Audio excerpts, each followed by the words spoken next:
میں وہ حقائق بھی آپ کے سامنے رکھوں گا اور آپ کو یہ بھی بتاؤں گا کہ پاکستان کا موجودہ لاک ڈاؤن کب تک چلے گا، کتنے پاکستانی کرونا سے متاثر ہو سکتے ہیں اور لاک ڈاؤن کے نتائج کیا نکلیں گے۔ لیکن میں اس سے پہلے آپ کو چند لمحوں کے لیے 100 سال پیچھے لے جانا چاہتا ہوں۔ 1918 میں یورپ میں کرونا ٹائپ کا ایک وائرس پھیلا تھا۔ وہ وائرس اسپینش انفلوئنزا کہلاتا تھا۔ یہ اٹلی کے چھوٹے سے ٹاؤن کرونا سے نکلا اور اسپین پہنچ کر اس کی شدت میں 1000 گنا اضافہ ہو گیا۔ اسپین اس وقت تجارتی لحاظ سے دنیا کا مضبوط ترین ملک تھا۔ اس کے شپس پوری دنیا میں جاتے تھے۔ لوگ بھی ایک بر اعظم سے دوسرے بر اعظم جانے کے لیے اسپین کا راستہ اختیار کرتے تھے۔ پہلی جنگ عظیم بھی چل رہی تھی اور فوجیں بھی ایک جگہ سے دوسری جگہ آ جا رہی تھی۔ چنانچہ فلو کا وائرس ایک شہر سے دوسرے شہر، ایک ملک سے دوسرے ملک اور ایک بر اعظم سے دوسرے بر اعظم پہنچ گیا اور اس نے پوری دنیا میں تباہی پھیلا دی۔ دنیا اس وقت اسی کنڈیشن کا شکار تھی جس سے ہم آج گزر رہے ہیں۔ لوگ لوگوں کے سائے سے بھی گھبراتے تھے، گلیوں میں لاشیں پڑی تھیں اور کوئی انہیں اٹھانے کے لیے تیار نہیں تھا۔ خوراک اور صاف پانی کا بحران بھی پیدا ہو چکا تھا۔ سیوریج ابل ابل کر ملکاؤں اور بادشاہوں کے بیڈ رومز تک پہنچ گئے تھے۔ برطانیہ میں لندن کے سیوریج کا پانی ان کے پارلیمنٹ ہاؤس تک آ گیا تھا۔ ہاؤس آف کامنز کے ارکان گھر سے جوتوں کا ایک فالتو جوڑا لے کر پارلیمنٹ جاتے تھے۔ امریکہ کی حالت سب سے بری تھی۔ ملک میں اس وقت ریاستوں اور شہروں کو جوڑنے کے لیے کوئی ہائی وے نہیں تھی۔ سول ایویشن ابھی کمرشل نہیں ہوئی تھی، لہذا ہوائی جہازوں کے ذریعے بھی ملک پوری طرح نہیں جڑا تھا۔ صرف ریلوے ٹریک تھے، لیکن ٹرین کی سپیڈ اس وقت صرف 40 کلومیٹر فی گھنٹہ تھی اور میڈیکل سائنس نے بھی اس وقت تک ترقی نہیں کی تھی۔ چنانچہ امریکہ اپنی تاریخ کے بدترین دور میں داخل ہو چکا تھا۔ امریکہ میں اسپینش فلو سے 6,75,000 لوگ مر گئے۔ ملک بند ہونے کی وجہ سے ریسیشن آیا اور امریکہ تقریباً دیوالیہ ہو گیا۔ آپ کو شاید یہ جان کر حیرت ہوگی، اسپینش فلو کی وجہ سے امریکہ میں اوپر نیچے 4 بڑے ریسیشن آئے۔ پہلا ریسیشن 1918 اور 1919 کے درمیان آیا اور ملک سے کرنسی نوٹ ختم ہو گئے۔ دوسرا 1920 اور 1921 کے درمیان آیا، ملک سے خوراک ختم ہو گئی، لوگ 1 کلو آلو کے لیے نوٹوں کا بیگ لے کر بازار جاتے تھے۔ تیسرا ریسیشن 1923 اور 1924 کے درمیان آیا، اس میں تجارت اور اسٹاک ایکسچینج دونوں صفر ہو گئی، بازار، منڈیاں اور کارخانے بند ہو گئے۔ اور آخری ریسیشن 1926 اور 1927 کے درمیان آیا۔ اس ریسیشن نے امریکہ کو بھکاری بنا دیا اور امریکہ دنیا سے امداد کی اپیل کرنے پر مجبور ہو گیا۔ یہ صورتحال 1933 تک جاری رہی۔ 1933 میں فرینکلن روزویلٹ امریکہ کا صدر بنا اور اس نے ملک میں کنسٹرکشن کے میگا پروجیکٹ شروع کر دیے۔ پورے امریکہ کو جوڑنے کے لیے 45,000 کلومیٹر لمبی ہائی ویز شروع کی، دنیا کے سب سے بڑے ڈیمز اور ہائی رائز بلڈنگ شروع کی، میٹروز اور ریلوے ٹریک شروع کروائے اور سول ایویشن یعنی ہوائی سفر کو انڈسٹری کا درجہ دیا اور یوں امریکہ کرائسس سے باہر آنے لگا۔ روزویلٹ امریکہ کا واحد صدر ہے جسے 4 بار صدر بنایا گیا تھا۔ یہ 1933 سے 1945 تک صدر رہا۔ اسے جدید امریکہ کا فادر آف دا نیشن بھی کہا جاتا ہے۔ لہٰذا آپ دیکھ لیجئے امریکہ کو اسپینش فلو سے باہر آنے میں 20 سال لگ گئے تھے اور یہ بھی روزویلٹ کی مہربانی تھی۔ ہم اب ایک اور کہانی کی طرف آتے ہیں۔ اسپینش فلو کے دوران کیلیفورنیا امریکہ کی واحد ریاست تھی جس نے ورلڈ آفٹر فلو پر کام شروع کیا تھا۔ کیلیفورنیا میں اس دور میں فارماسیوٹیکل کمپنیاں بنی، ریاستی حکومت نے تجارتی پالیسی بنائی اور ملک بھر کے سرمایہ کاروں کو مفت زمینیں دینا شروع کر دیں۔ پوری دنیا کے ہنرمندوں کو دعوت دی کہ آپ کیلیفورنیا آ جائیں اور انہیں بے شمار مفت سہولتیں دینا شروع کر دیں۔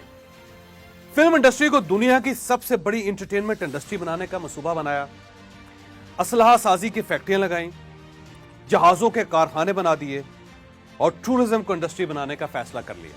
کیلیفورنیا 1920 سے 1930 تک 10 سال یہ کام کرتی رہی اور آپ یہ جان کر حیران رہ جائیں گے، یوں ہی امریکہ ریسیشن سے نکلا، اسپینش فلو ختم ہوا، کیلیفورنیا دنیا کی سب سے بڑی اکانومی بن کر ابھرنے لگی۔